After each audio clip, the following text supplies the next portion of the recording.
Hello, this is Ken Ferry with this week's Boots in the Field. The question of the week comes back to seed size and grading. Guys talking about being able to save some cost with their seed selection by taking non-graded seed. In the olden days, our planters couldn't plant very well when we got to a plateless grade. Today we can. With the new air planters today, we can plant succotash out there actually in pretty good shape. So the question is, I can save $50 a bag, but by not getting graded seed or switching to a company that doesn't grade seed, should I go that route? I'm a firm believer that we should have graded seed to ensure a uniform emergence. Seed samples coming in here for seed being checked for seed quality suggests there's a kind of a lack in grading standards is taking place out there in a lot of companies. In a situation where I recommend putting some pressure on your seedsmen to get you some graded seed. Too many companies look like are starting to mix large rounds with even small flats. So we got large and small seed mixed in the bag. We got flats and rounds now being mixed in some of these bags.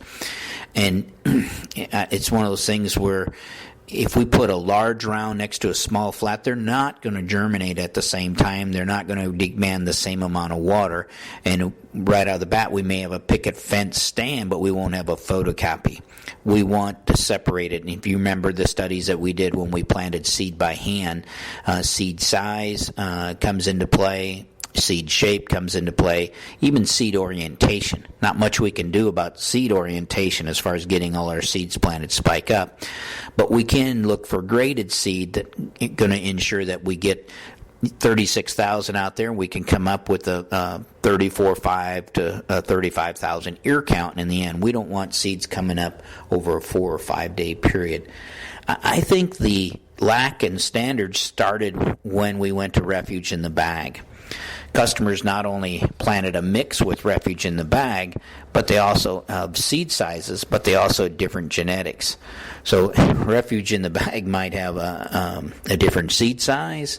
It may have a different height in the corn. We may have tall corn and short corn mixed as refuge. We might have upright versus pendulum mixed out there, fixed versus flex ear.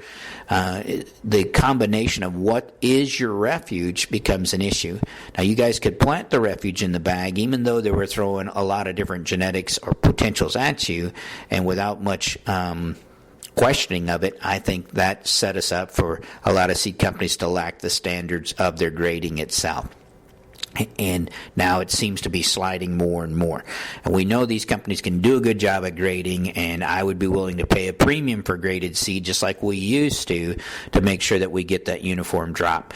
Just because we can plant it doesn't mean I want a large round and a small flat in that same furrow to have to work with. So my advice to you guys is buy graded when you can and put pressure on your seedsmen to get you graded seed so we can get the uniform emergence that we're looking for. Thank you. We'll talk to you next week.